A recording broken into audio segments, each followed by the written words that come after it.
Hey Raider Nation, I'm Mark Mize bringing you this week's Richland Coaches Corner Show sponsored by PES. I'm here alongside Richland assistant coach Troy Hughes. Troy, you're sick last week, but it's great to have you back on the show. Thanks, Mark. Yeah, I had a little spell during school last week, so Coach Moose decided to come out and fill in. Well, it was a lot of fun having him on the show as well, but also glad to have you back. So, talking about this past week's game against Columbia Academy, you played a team that is probably well on its way to a fourth straight region championship. Ended up falling 56-8. But what are your initial thoughts about some of the things the Raiders did right and some of the things that Columbia Academy just happened to be a better team on the night? Well, we knew going in Columbia Academy was tough.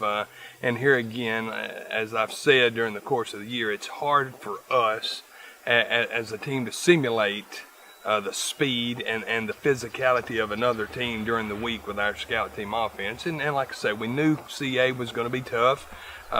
We'd watched film on them. We knew what they were going to do. And we got out there Friday night, and they were more powerful and a little faster than what we had anticipated.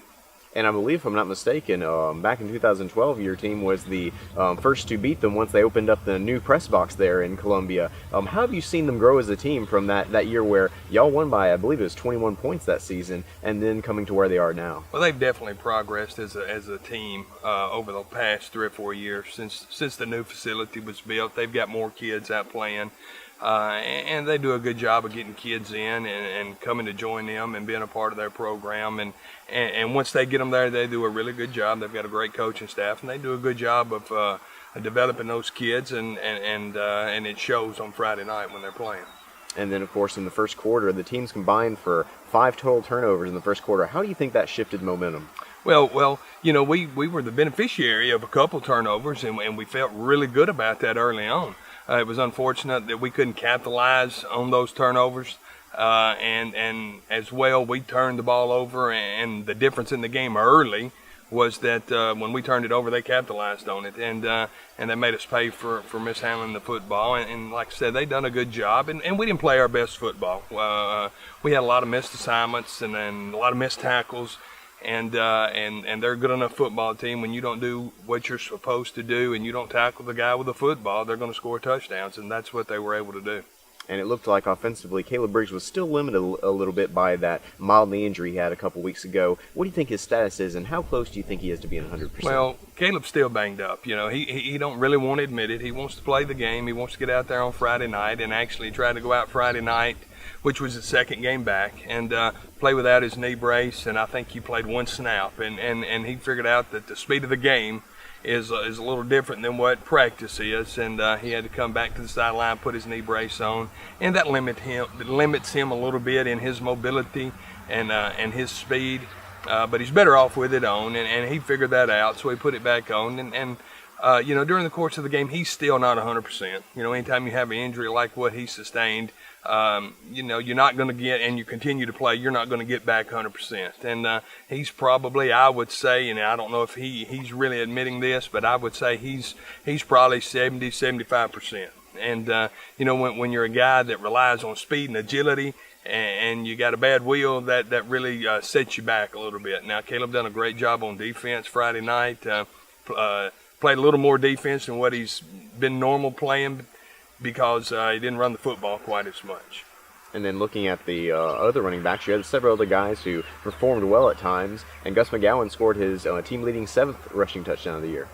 Right, Gus has had to step in and fill in, and while Briggs has been hurt and carry the football a little bit more, and he's doing a fine job with that. Also, you know, Jimmy Hickman carried the ball some, and Tyler Young carried the ball a little bit last week, and all those guys are coming in, and you don't replace the Briggs, but they're coming in and giving their best effort, and you know, we didn't do a really good job on offense Friday night. They were better than us up front. They whipped us up front, and they got a lot of pressure against our front five, and it kind of slowed us down a little bit. And we made some adjustments, 3rd or 4th series during the ball game, and we figured out what they were doing, and we made some adjustments. We tried to get wide on them a little bit, and we were able to do that and had success 2 or 3 plays in a row. And unfortunately, we fumbled the ball and they scooped it up, which we've seen a couple times this year, and carried it back for 40 yards or so, and got them in scoring position again. I think that once they scored there, it made it 21-0, and we knew it was going to be a long battle from that point on, and They didn't, CA's notorious for this. They're not going to take their foot off the gas. When they get you down, they're gonna step on the gas a little bit more, and they were able to do that in the first half. And we kind of snowballed on us, and we were reeling a little bit. And that's what good teams do. When good teams get you down, they hold you down, and that's what they were able to do.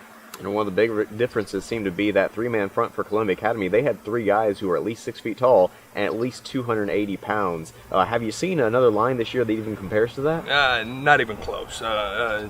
Mount Juliet Christian earlier in the year had a couple defensive guys that were close to that, but nothing that compared to what CA had. And we had worked all week against the three-man front, and we knew they had three guys that were really good up front and done a good job. And then to start the game out with, they come out with a four-man front because they knew we were going to try to run the football a little bit more. So they came out with a four-man front, and the fourth one that they brought out was the same size as the regular three. So it really made it difficult for us to block them up front, and then their linebackers do a good job of flowing to the football. And with our offense, no more than we throw the football, they had their safeties about 7 to 8 yards off the football. So they knew we were going to run it, and they were prepared for that, and they done a really good job of stuffing us in the hole.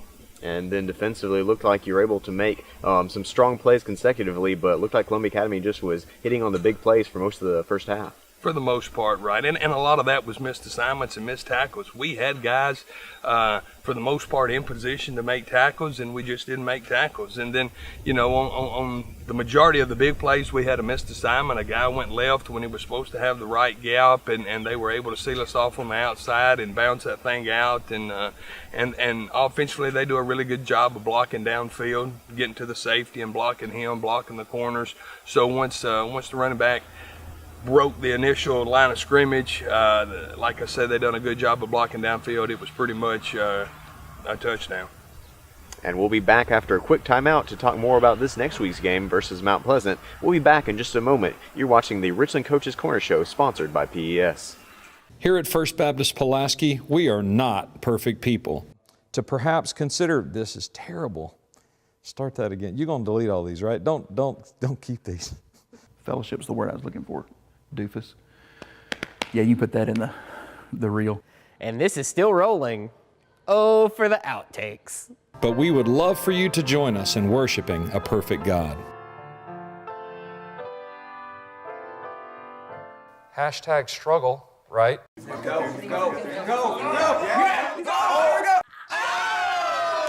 I've got my closest friends over to watch the game on cable. Did you know you can advertise your local business during this cable program? Via Media represents the advertising for your cable system. They could put a TV commercial for you right here on this system during this show. Let Via Media help you. Call Via Media today or viamediatv.com. Here in Tennessee, when opportunity knocks, First Farmers is here. A full-service bank with deep roots. First Farmers is here. Loans to help businesses grow and families plan for the future. First Farmers is here. The technology you need to manage your personal finances. First Farmers is here. As Middle Tennessee continues to grow, First Farmers, we're here. And we're back here on the Richland Coaches Corner Show, sponsored by PES. I'm Mark Mize, alongside Richland assistant coach Troy Hughes, and we'll be looking forward to this week's home game versus Mount Pleasant. So first off, haven't had a home game in 2 or 3 weeks, so how do you feel about coming back and getting to be in your own environment in front of your own fans? Well, it feels good to be back home this week, Mark. Now, the unfortunate thing is that we're on fall break this week, so I think that'll hurt our crowd attendance a little bit, but still, there's nothing like playing on your home field where you practice and where you're accustomed to doing things every day. So we're looking forward to getting back home and playing. And of course, part of the talk of the region this past week is Columbia Academy now looks to be, after that Cornersville loss, the clear favorite. But the other thing was there was a 77-60 score between Grace Christian and Mount Pleasant. Mount Pleasant ended up coming out on the losing end of that one, so they're still yet to get their first region victory of the year. But what was your initial reaction as a coaching staff when you saw that score? Well, we saw that score after the game Friday night. We were sitting around watching film for this week and pulled up the scores, and we saw that. And initially, we thought that was a misprint. You know, we saw it on Coach T, so we kind of thought somebody got in there and put the wrong score in. And then, you know, you get up Saturday morning and look at the newspaper, and it was 77-60. And late Saturday afternoon, we got the film, and we're able to watch the Grace Mount Pleasant game, and it was definitely a back and forth football game with a lot of touchdowns being scored in a lot of different ways. So judging on the film you've seen so far this year for Mount Pleasant, what do you really think the offensive identity of this team is? Mount Pleasant is not your typical Mount Pleasant team. They're not as strong as what they've been in the past years. They're down a little bit. They're young, and they've got one workhorse running back. He's a big kid. And they direct snap it to him a lot, almost a single wing type look, and they're going to snap it to him, and he's going to find a hole and run the football. But besides him, they've got a couple other skilled guys that are really quick, run really well, and they'll give it to them two or three plays out of a series. But their main workhorse is number 30, and they're going to snap it to him and let him carry the mail for them. And they've got a quarterback at times they put back there to hand it off, but that's just to keep you, from locking in on number 30. And the quarterback's not a bad thrower. He throws the ball decent, and they got some skilled guys on the outside that if the ball's in their area, they'll do a pretty good job of catching it. So offensively, what do you think are going to be some of the key aspects of this game for Richland if they want to have success? Well, offensively, first thing, we got to stop number 30. I don't think they can beat us just throwing the football. We've got to do a good job of getting people to the pursuit of the football. Like I say, he's a big running back. He's tough to tackle. But if we can get 9-10 guys to the football, it'll increase our chances on being able to tackle him. And they do a little misdirection, not a whole lot. Like I say, for the most part, they're going to snap it to him, and he's going to run it. So we know who's going to get the football. We just got to be able to get people there and get him on the ground. In terms of your offense, how do you feel about what you're seeing from the Mount Pleasant defense and what you'll need to do effectively this week? Well, we're going to stick with what we've been doing. We didn't have a lot of success last week against CA, but they were really good up front. Mount Pleasant's not near as good up front as what Columbia Academy was.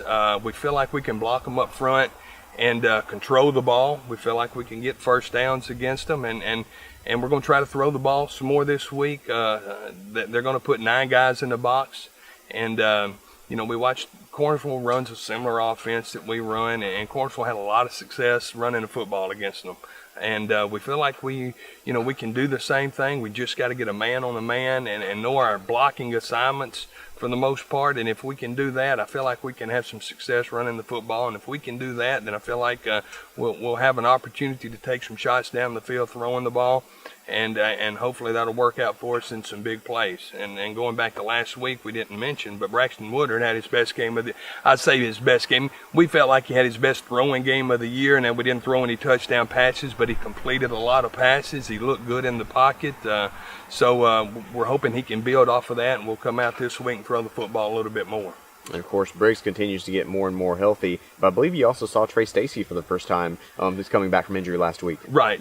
Trey Stacy will definitely be in the mix this week. He came back. He didn't practice at all last week, and he came back Friday night and got released and was healthy and got in the game a little bit. Didn't play much, but this week for sure he's going to practice, and he's going to be a part of our offense Friday night.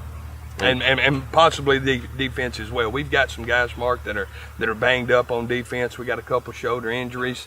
Nothing major, but some injuries that are probably going to limit some guys. And Austin Watson, which is a linebacker, is going to be limited probably Friday night. Matthew Ungrew's got a shoulder injury, and he may be limited a little bit Friday night. So we're going to have some guys that are going to be out of action, may not play quite as much as what they normally play on a Friday night. And, it's a good thing we got Trey Stacy back. And then going back, Jimmy Hickman will be out this week. He dislocated his knee last Friday night, and he's back up and walking and should be out a week and hopefully be back next week.